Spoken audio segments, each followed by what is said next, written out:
So, hello, dear students. Myself, Krish Joshi, and I'm your economics mentor.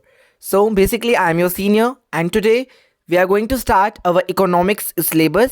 And मैं आप सभी को बता दूं कि हम लोगों ने क्लास 12th की इकोनॉमिक्स का सिलेबस वाला वीडियो पहले डाल चुका है। नहीं देखा है तो आप लोग हमारी प्लेलिस्ट में जाके चेक कर सकते हैं, नहीं तो आपको आई बटन पर भी लिंक मिल जाएगा।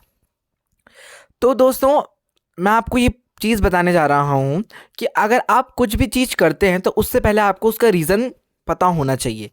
एग्जाम्पल के लिए, अगर आपने कोई स्ट्रीम को ऑप्ट किया है तो then you should know the reason behind this, कि आपने उसको क्यों चूज़ किया है, उसके पीछे आपके क्या गोल्स हैं, क्या आपने माइंडसेट बना के चला है, right. Suppose if you are choosing an humanities subject, so then what's the reason behind this, then you have to become a UPSC aspirant, civil service की तैयारी कर रहे हो, या you want to become a lecturer, teacher, whatever. So उसी तरह कि अब मैं आपको पहले बता दूं कि आपकी इकोनॉमिक्स में दो बुक्स होने वाली हैं। First one is your macro economics and second one is Indian economy. और आप वही इसी चीज़ को आप क्लास 11th में जब पढ़ते हैं, देन माइक्रो इकोनॉमिक्स आपकी फर्स्ट बुक हो जाती है and second book is your statistics, right. Statistics में आप वही सब पढ़ते हैं, मीन, मोड, मीडियन, जो आप 5th से पढ़ते आते हैं, बट वो आप 11th में थोड़ा एक वाइडर कॉन्सेप्ट में एंड थोड़ा यूनिक वे में आप पढ़ते हैं, जिसमें आपका हिक्टोग्राफ, ये ग्राफ, वो ग्राफ, डिफरेंट टाइप्स के आपके ग्राफ्स होते हैं, राइट। तो जो अभी मेरे क्लास 12th के अब जाके मेरे जूनियर्स आने वाले हैं, उनके लिए बहुत अच्छी ट्रिक लेके आया हूँ। आपको पहले पता होना चाहिए कि मैक्रो इकोनॉमिक्स में आपके जितने भी चैप्टर हैं, चाहे नेशनल इनकम हो, बैलेंस हो पेमेंट हो, फॉरेन एक्सचेंज हो, ये सब तो आप पढ़ेंगे ही पढ़ेंगे, जो आपका सिलेबस का पार्ट है। बट आपको पता होना चाहिए कि what is macroeconomics, right. If you are a student of economics and अगर आपसे कोई क्वेश्चन आस्क कर ले कि भाई बताओ व्हाट इज़ मैक्रो इकोनॉमिक्स, तो उस वक्त आप लोग चुप ना रहें। तो इसलिए आपका बड़ा भाई, आपका सीनियर बोलो या आपका टीचर बोलो, आपकी बेइज्जती ना करवाने के लिए एक ये वीडियो को लेके आया है। इसमें हम जानेंगे इंट्रोडक्शन अबाउट मैक्रो इकोनॉमिक्स, उसमें आपके बहुत सारे डाउट क्लियर हो जाएंगे। साथ ही साथ हम इकोनॉमिक्स के बारे में भी पढ़ने वाले हैं। तो फटाफट वीडियो को लाइक कीजिएगा, शेयर कीजिएगा, सब्सक्राइब कीजिएगा। अगर आप हिस्ट्री, पॉलिटिकल और ह्यूमैनिटीज़ से लेके कुछ भी सब्जेक्ट पढ़ना चाहते हैं, आप फटाफट हमारी वीडियोस में जाइए और वहाँ पे जाकर आप अपनी प्रिपरेशन को स्टार्ट कर सकते हैं। तो चलिए स्टार्ट करते हैं। तो साथ ही साथ यहाँ पे मैंने आपको कुछ नोट्स भी शेयर कर दिए हैं जो आपके लिए बहुत ज़्यादा बेनिफिशियल होंगे, आप पढ़ के भी इनको समझ सकते हैं। एंड अगर आप ये मेरे नोट्स फॉलो कर लेते हैं, then it is enough for you, no need to just go through other books and all. ये उसी का एक काइंड ऑफ मिक्सचर मैंने बना के तैयार करा है, ठीक है। तो चलिए अब हम यहाँ से आपके लिए पेन का कलर चूज़ कर लेते हैं पहले, फिर हम बताते हैं। तो अब मैं अगर आपको बोलूँ कि व्हाट इज़ इकोनॉमिक्स या what do you mean by economics, then how you going to answer the question. So आप सभी को पता होना चाहिए कि thus economic is derived from Greek Latin language from two words oikio plus में नीमन। तो आपको पता होना चाहिए कि जो इकोनॉमिक्स का जो हमारा वर्ड है, ये ग्रीक लैटिन लैंग्वेज से डिराइव्ड हुआ गया है, जिसके दो वर्ड्स में इसको हमने कन्वर्ट किया, लाइक ओइकियो प्लस में नीमन। तो ओइकियो कन्वर्ट्स हो गया इको में एंड नीमन कन्वर्ट हो गया नॉमस में, जिसका नाम फिर उन्होंने बनाया इकोनॉमिक्स, जिसका मतलब होता है हाउस होल्ड मैनेजमेंट।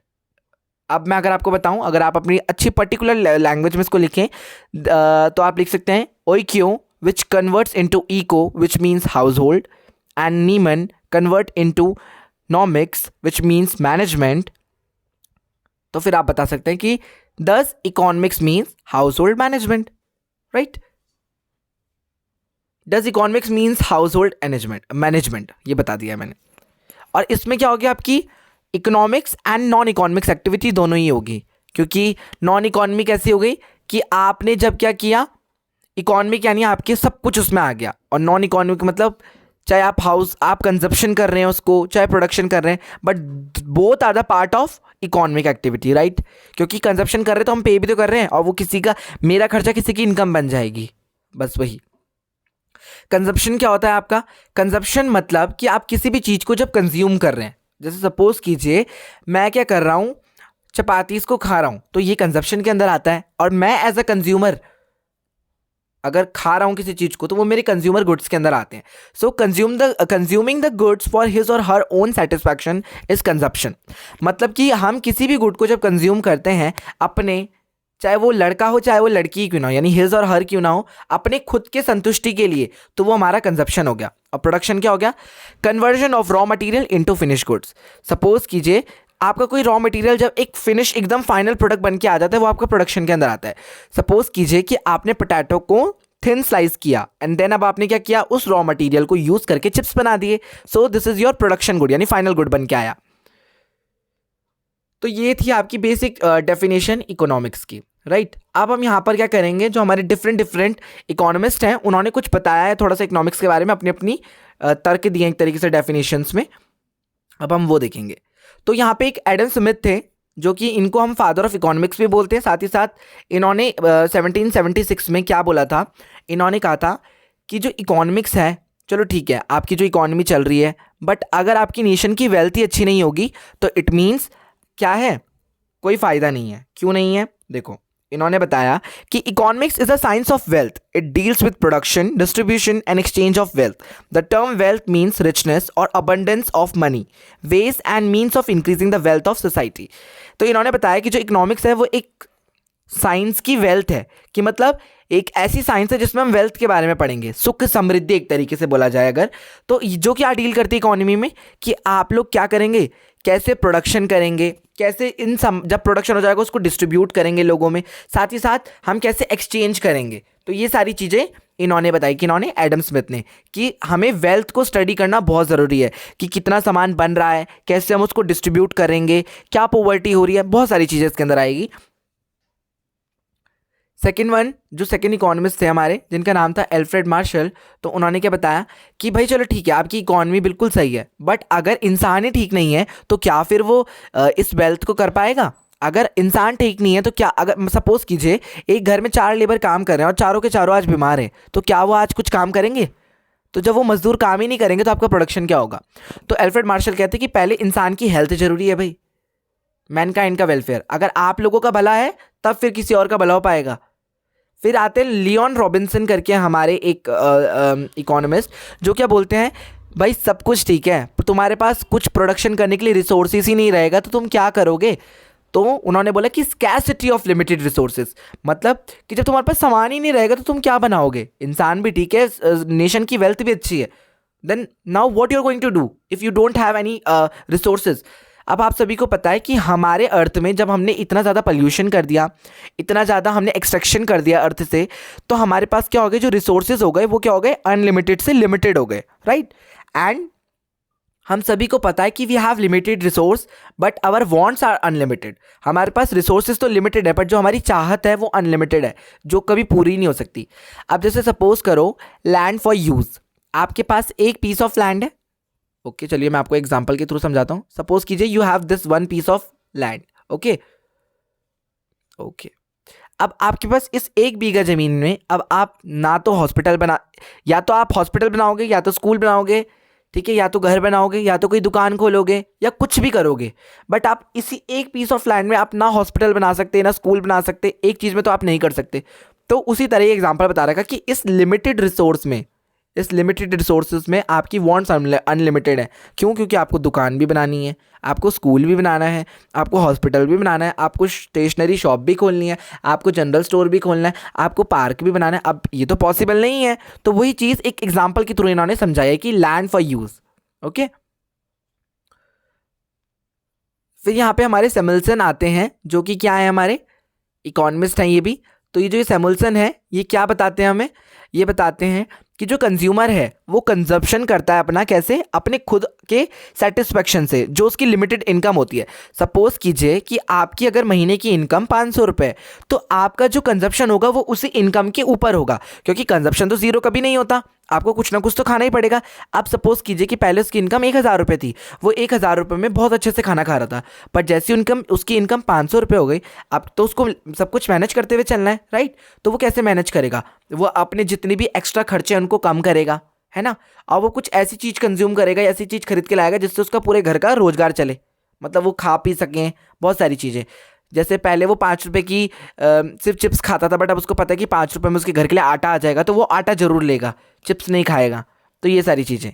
और वैसी प्रोडक्शन यहाँ पे जो प्रोड्यूसर है उसने भी यही बताया कि भाई जो मैक्सिमम प्रॉफिट होता है प्रोड्यूसर को, वो उसके रिसोर्सेज को देने की वजह से ही होता है। आपको जो सर्विसेज प्रोड्यूसर प्रोवाइड कराता है उसके बदले में जो आप उसको पेमेंट देते हो वो उसका प्रॉफिट हो जाता है। अब यहाँ पर जो गवर्नमेंट काम करेगी वो क्या करेगी, जब तक लोगों का भला नहीं होगा तो भाई क्या होगा, पॉवर्टी आ जाएगी, पॉवर्टी आ जाएगी तो अनएम्प्लॉयमेंट आ जाएगी, अनएम्प्लॉयमेंट आ जाएगी तो भाई ना लोग खर्चा करेंगे, बच्चों को एजुकेशन नहीं मिलेगी, उनकी हेल्थ फैसिलिटीज अच्छी नहीं होगी।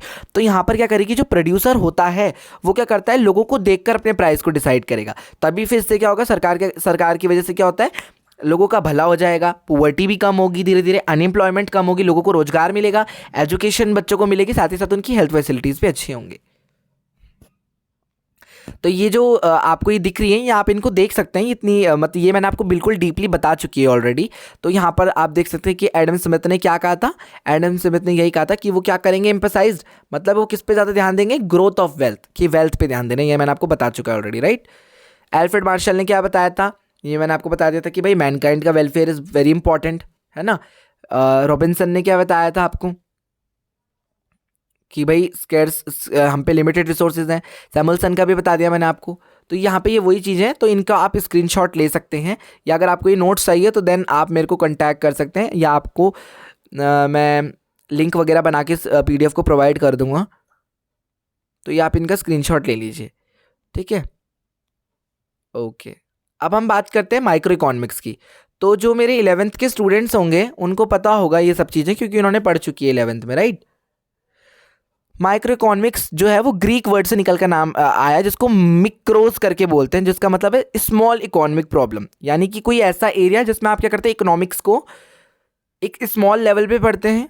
तो ये सब आपका किसके अंदर आता है, माइक्रो इकोनॉमिक्स के अंदर आता है, जिसमें आप क्या ये पढ़ेंगे कि कंज्यूमर ने कितना कंजप्शन किया, प्रोड्यूसर ने कितना प्रोडक्शन किया, ठीक है, उसमें कितना इक्विलिब्रियम था, कितना डिसइक्विलिब्रियम था, और ये सारी चीज़ें प्राइस को मैटर कर रही थी। तो इन सभी को इन्होंने नाम दे दिया प्राइस थ्योरी। तो ये सब चीज़ें आपने अपनी 11th की जो सिलेबस है उसमें आपने पढ़ी होगी कि माइक्रो इकोनॉमिक्स होता क्या है। और ये खैर बताने की ज़रूरत नहीं है, बट ये आपको थोड़ा बहुत पता होना चाहिए, क्योंकि कोई अगर आपसे कुछ क्वेश्चन पूछ रहे तो आपकी एटलीस्ट बेइज्जती ना हो, राइट। अब मोस्ट इंपॉर्टेंट टॉपिक जिसके लिए वीडियो बनाई गई थी, जिसका नाम है मैक्रो इकोनॉमिक्स, जो कि मैंने सोच रहा था कि आप सभी को एटलीस्ट पता होनी चाहिए, ठीक है। एंड ये माइक मेरे को यहाँ से कॉलर में रखना पड़ता है, बट क्या होता है हल्ला होता है आसपास में, तो फिर आवाज़ ढंग से नहीं आ पाती, इसलिए मैं इसको मुंह पे ही रख रहा हूँ ताकि आवाज़ अच्छे से आप लोगों को सुनाई दे। मैक्रो इकोनॉमिक्स के बारे में अगर हम बात करें तो मैक्रो इकोनॉमिक्स क्या है, ये एक ग्रीक वर्ड से निकली है, मैक्रोस से, जिसका मतलब है लार्ज, या problems are studied at large number और आर एग्रीगेट लेवल, नेशन के लेवल पे। सपोज कीजिए ये जो मैक्रो इकोनॉमिक्स है, ये सपोज मत कीजिए कि जो मतलब सॉरी मैक्रो जो इकोनॉमिक्स है ये मैक्रो लेवल से निकली है। मैक्रो का मतलब ही होता है कि लार्ज, मतलब या तो आप इस इकोनॉमी प्रॉब्लम को एक लार्ज, एक बिल्कुल एग्रीगेट लेवल पे पढ़ रहे, मतलब आपकी कोई कॉलोनी है, आप उस इकोनॉमी की प्रॉब्लम को कॉलोनी तक सीमित नहीं रखेंगे, आपको पूरे विश्व को जोड़ना पड़ेगा। तो जब बात आती है ना पूरे होल नेशन की, in terms of total population की अगर मैं बात करूं, तो वो तब हमारा मैक्रो इकोनॉमिक्स के अंदर आता है, कि मतलब आप किसी भी चीज़ को बिल्कुल, नदी को, एक होता है नदी, एक होता है सागर, तो आप सागर की बात कर रहे हैं एक तरीके से, ठीक है। इसमें आप इनकम के बारे में पढ़ेंगे, डिमांड सप्लाई, जनरल इक्विलिब्रियम हो गया, तो ये सारी चीज़ें आपकी, ये भी प्राइस थ्योरी ही होती है एक तरीके से, इनको आप पढ़ने वाले हैं। It is also known as income employment and determination theory, interest determination theory. तो ये सब आप पढ़ेंगे इसके अंदर कि इसको इनकम एम्प्लॉयमेंट भी कहा जाता है, कैसे ये एम्प्लॉयमेंट प्रोवाइड कराती है, कौन, मैक्रो इकोनॉमिक्स में। तो ये सारी चीज़ें आप अपने चैप्टर में पढ़ोगे। और जो हमारे जॉन मेवर्ट केन्स थे, यानी JM केन्स, इनको क्या बोलते हैं, फादर ऑफ मैक्रो इकोनॉमिक्स बोलते हैं, ठीक है। और ये इन्होंने क्या किया था, जनरल इक्विलिब्रियम को डीपली स्टडी किया था, इसके बारे में इन्होंने अपनी क्या की थी, राय दी थी। और इन्होंने बताया कि जो मार्केट है उसमें कैसे कमोडिटी का एक्सचेंज होता है, कैसे लेबर्स आते हैं, वो उनको एम्प्लॉयमेंट प्रोवाइड होते हैं, मनी मार्केट होता है, कैसे मनी का एक्सचेंज करते हैं, कैपिटल का मार्केट हो गया जैसे मशीन्स का एक्सचेंज करना। तो ये सारी चीज़ें, ये सिर्फ एक बेसिक नॉलेज है जो आपको सिर्फ एटलीस्ट पता होनी चाहिए, ये इतनी इंपॉर्टेंट नहीं है, but you should know about it. तो ये मैं बना रहा हूँ इसलिए।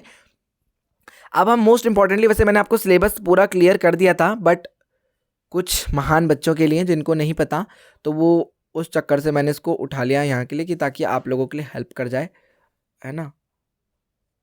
तो ये आप लोगों के लिए ज़रा थोड़ा सजा दिया जाए नोट्स, ताकि आप लोग अगर स्क्रीनशॉट लें तो आपके लिए हेल्प हो जाए, ओके। तो आप अपनी इस मैक्रो इकोनॉमिक्स की जो ये पूरा सफ़र होने वाला है हमारे पूरे साल का, इसमें आप क्या क्या पढ़ने वाले हैं। तो आप लोग नेशनल इनकम के बारे में पढ़ेंगे, जिसको NNP-FC के नाम से भी जाना जाता है। इसमें आप टाइप्स ऑफ गुड्स, आपकी टू सेक्टर इकॉनमी एंड साथ ही साथ इसके एग्रीगेट्स, डोमेस्टिक टेरिटरी, बहुत कुछ आपको पढ़ने को मिलेगा। बहुत अच्छे से पढ़ेंगे। इसके MCQs करेंगे, इसके न्यूमेरिकल्स भी करेंगे, इसके तीनों मेथड होते हैं उनको भी देखेंगे।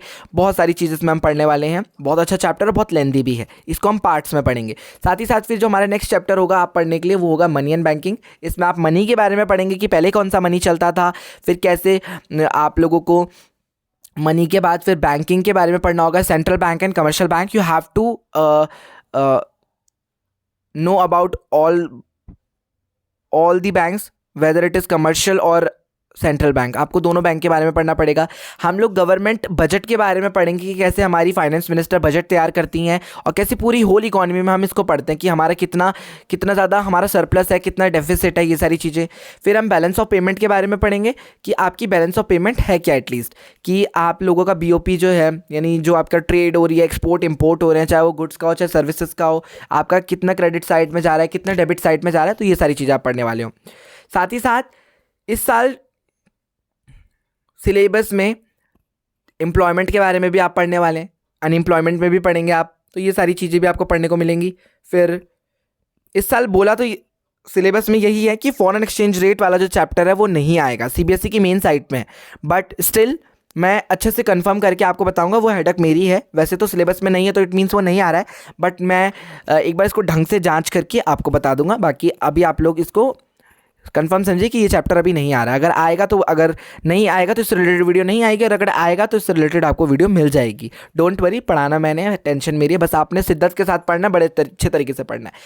तो आई होप कि आपको आज का ये वीडियो पसंद आया होगा। देखिए आज हमने बहुत जल्दी, बिल्कुल मैंने आराम से भगाया आपको, तब भी जाके हमारे 16 मिनट ही हुए हैं। और हमने 16 मिनट में अपना जो एक बेसिक सा वीडियो था कि इंट्रोडक्शन टू मैक्रो इकोनॉमिक्स, और मैंने साथ ही साथ आपको माइक्रो के बारे में भी बता दिया, इसलिए थोड़ा सा वीडियो लंबा हुआ।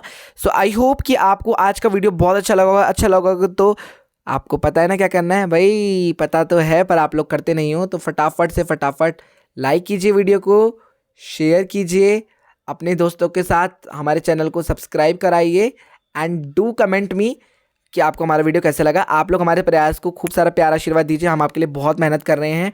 एंड प्लीज़ जल्दी से जल्दी अपना सपोर्ट दिखाइए, और तभी हम आपके लिए एक अच्छा सेटअप लेके प्रेजेंट होंगे आगे, क्योंकि अभी तो हमारी स्टार्टिंग है, हमें कुछ नहीं पता। तो जैसे जैसे आप लोगों का सपोर्ट होगा उसी के अकॉर्डिंग फिर सब सेटअप भी आपके लिए बढ़िया आएगा। क्वालिटी कंटेंट तो हम दे ही रहे, बट आगे और अच्छे से देंगे फिर। सो वो तभी हो पाएगा जब आप लोगों का प्यार आशीर्वाद मिलेगा। एंड मैंने आपकी कॉमर्स की मैम से बात की है, तो थोड़ा सा उनका इशू चल रहा है, बट अगर आप लोग अपना सपोर्ट दिखाते हैं, कमेंट दिखाते हैं, तो वो वापस आ सकती हैं। तो प्लीज़ आप लोग कमेंट में भी खूब सारा उनके लिए कमेंट कर दो कि मिस राधा मैम आप फटाफट से आ जाइए और उनको पढ़ाना शुरू कर दीजिए, वरना फिर आप लोगों के लिए टाइम कम बच जाएगा। तो कोई नहीं, बट कॉमर्स की टेंशन भी मत लीजिए, अगर आप लोगों की रिक्वेस्ट आएगी तो हम ज़रूर कुछ ना कुछ करेंगे।